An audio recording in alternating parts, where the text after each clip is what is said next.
Welcome everyone.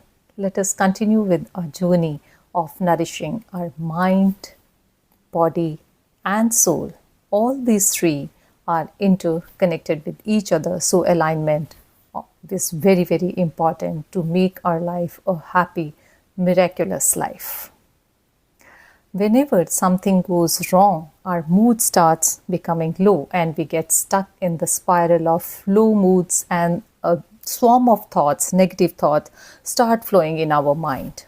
You and me, at some or the other point, we all experience certain thought bias, and there are certain common patterns like mind reading.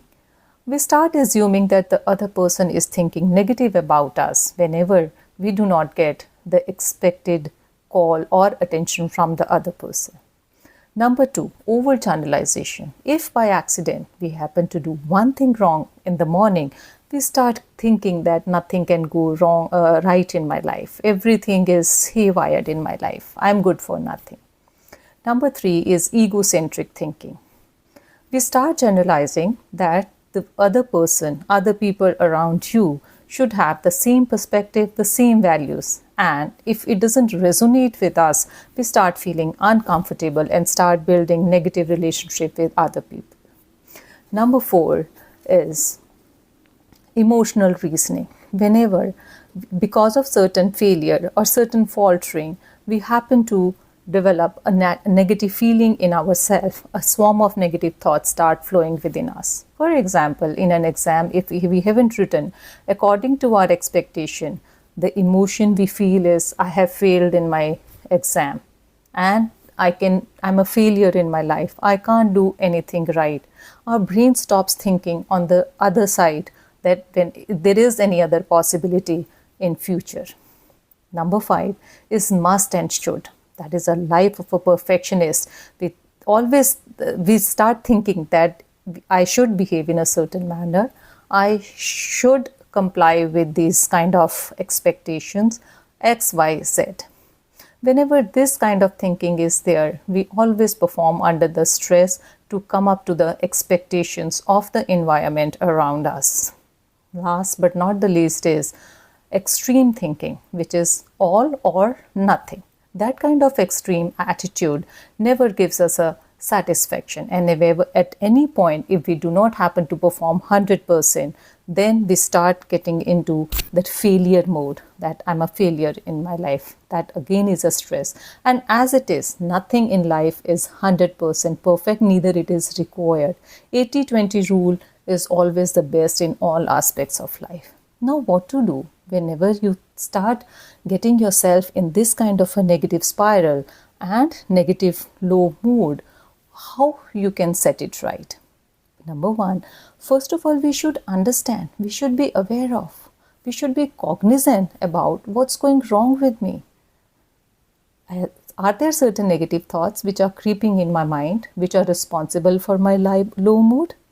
One thing is awareness. On the other hand, you could be falling prey to the quick fix solutions like getting addicted to maybe social media, scrolling on Twitter, Facebook, or maybe Instagram or any other social media, or maybe getting addicted to food or alcohol, which will immediately lighten up your mood. But this doesn't address the low mood, whatever the reason for that low mood was. Rather, it is making you addicted, which will, the happiness or the lightness which you were feeling will end soon. And then again you are in a further low mood, what to do next. So rather than looking for quick fix solutions, first of all, we should be aware of and understand why that negative mood was there and what kind of thought biases were appearing in our mind.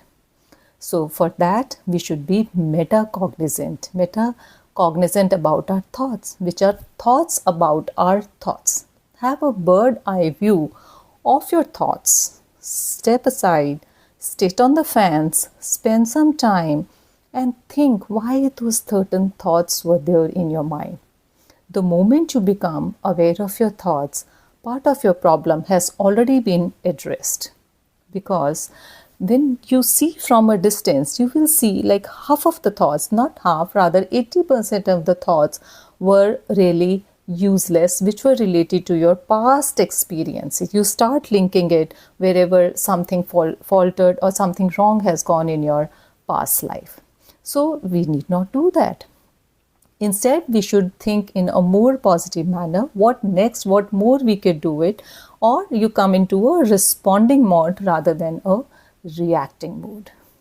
Number two, aware of what your thought is. Give a new look, new awareness, new performance to how you can set whatever you were doing in a right manner. Do mindful practice. Mindfulness is nothing but paying attention to what you were doing, giving spotlight to the way you want to direct your actions to be, the way you want your thoughts to be. So, that is mindfulness is paying attention in the present moment to your thoughts, to your actions, whatever you are doing now. This will solve 80% of your problems and will save you getting stuck into the negative spiral of thoughts. Number three is gratitude. Being gratitude for whatever you have in your life and whatever is coming your way is an excellent practice. Start writing a journal every morning, at least for three things. It could be as simple as what a bright sun in the sky. The sun is there every day, but just acknowledging it, the sunshine above your head every day, or what a wonderful day I had. What a wonderful walk I had. I enjoy the chirping of my birds, the birds around me. What